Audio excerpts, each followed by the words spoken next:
United States Marine Corps base at San Diego, California, where thousands of young men between the ages of 17 and 30 who have voluntarily cast their lot with the soldiers of the sea are undergoing a thorough and intensive course of training designed to equip them to carry on the famous traditions of the most versatile military organization in the world.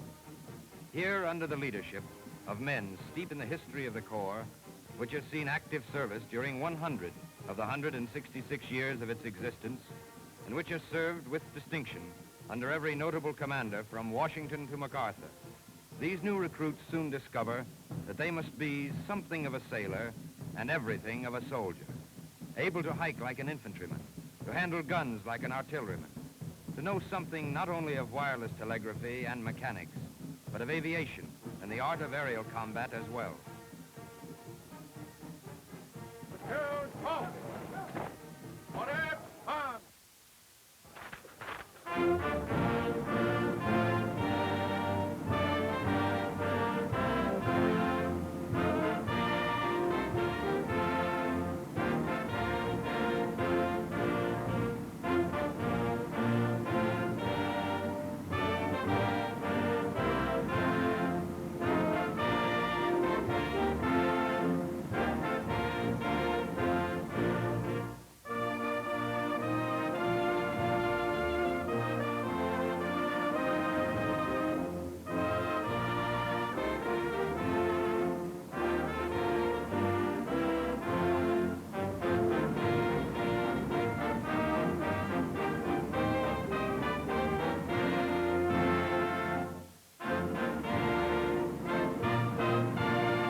The Marine Corps is composed of young men from every state and from every walk of life, all prompted by the same appeal of service to their country and their flag.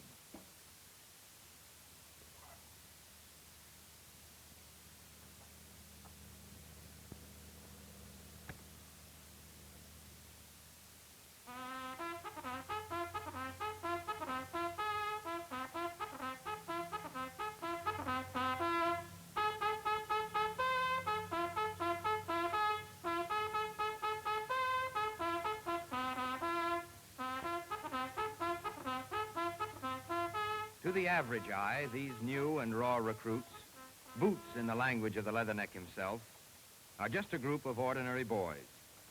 And yet each man, before his acceptance into the Corps, has been subjected to the most exhaustive physical and moral examinations.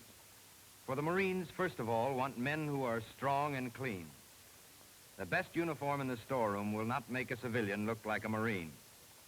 But as the recruits develop under an always rigid but never harsh discipline, gaining assurance and imbibing some of the Corps' traditions, they will slowly but surely begin to fit their uniforms and to exemplify neatness, smartness, precision, and soldierly bearing, whether on the parade ground or the quarterdeck.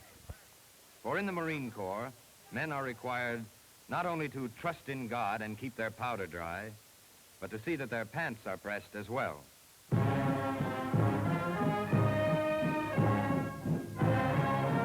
To keep a man fit, there is nothing like good, brisk, early morning exercise. The men are now beginning to look alike as they learn their first great lesson in discipline. To obey instantly, without question and in perfect coordination, the commands of their officers. They are beginning, too, to feel themselves part of a great fighting force, made up of thousands of other men just like themselves, each working independently, yet as a part of a smoothly operating whole. Tire shortage? Tell that to the Marines. Tarzan probably started this sort of thing, but in the Marine Corps it means sturdy backs, powerful arms, and the determination to get there in a hurry. Forgotten now are the aches and strains of the first few days of training. What our recruits want now is action, and plenty of it. Americans have never been the ones to shy away from coming to grips with the enemy. "Give 'em the cold steel, boys," has been a familiar cry in every engagement from the Battle of Trenton to that of Bataan. The Marine Corps is noted the world over for its marksmanship.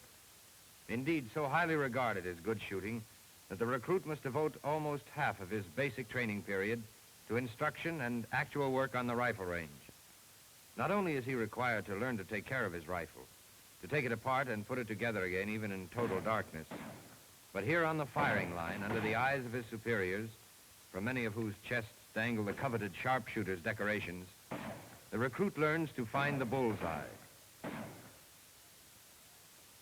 The ability to march and drill, to walk erect, to take orders and obey commands is, of course, a vital part of any soldier's training, and it is not neglected in the Marine Corps. In fact, hours of every day are devoted to close order drill, to perfect execution of the manual of arms. Here on the parade ground, we find discipline at its best, teamwork of the highest order. No goose-stepping here, just the plain, solid tramp of proud, free men.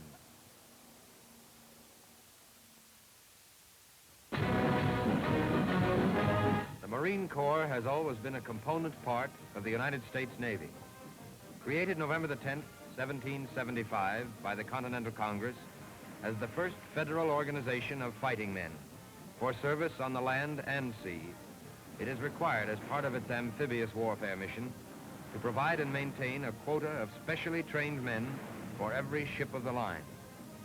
Qualifications for admission to the sea school, known to the world by its blue uniforms, are high, and no honor is more coveted by the recruit.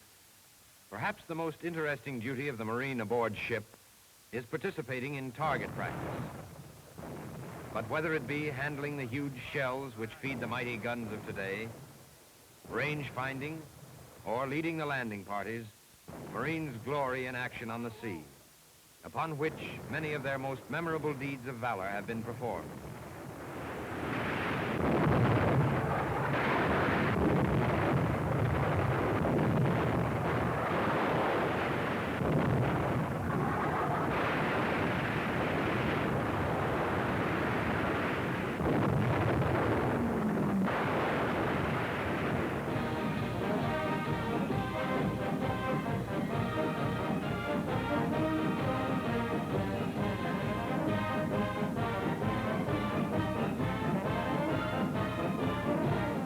Men in the sea school have been at sea, familiarizing themselves not only with the great ships of the Navy, but with the most modern of landing boats as well. Other men of the Corps have not been idle. They have been engaged in field maneuvers, learning to do everything from scouting and patrolling to digging emplacements for machine guns and mortars.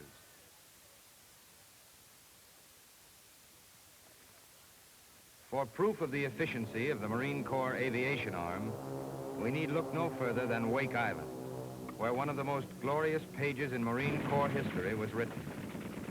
There for 14 days, under the most difficult and trying circumstances, against overwhelming odds, new planes were made literally out of the wrecks of the old, the parts being so traded and remade that at the end no single plane could be said to have retained its identity.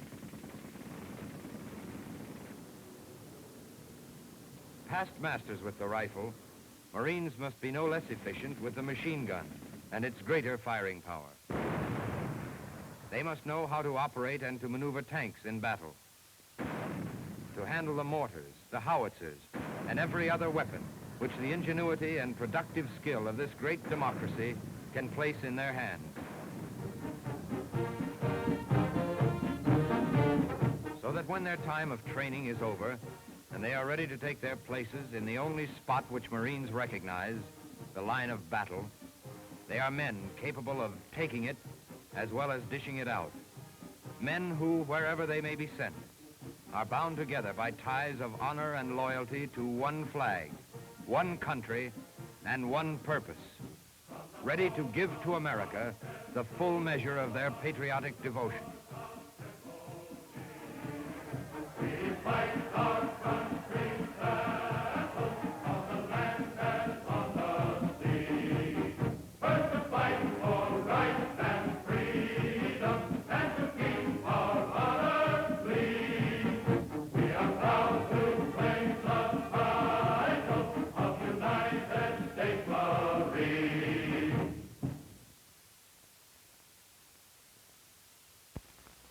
From the halls of Montezuma On numerous occasions during the past 12 years, I have visited your sons in the Marine Corps, both here and abroad. Talking to them, watching them, seeing their magnificence under every possible condition has taught me something of what makes a man a Marine. Yet it would be hard for me to explain exactly what I've learned. It isn't the splendid training they get, though that's part of it, as it is the leadership and the right to share the tradition Marines have lived by for the past 176 years. Actually, it's all of these summed up in one word: morale. The pride a man takes in being part of a great fighting team, the United States Marines.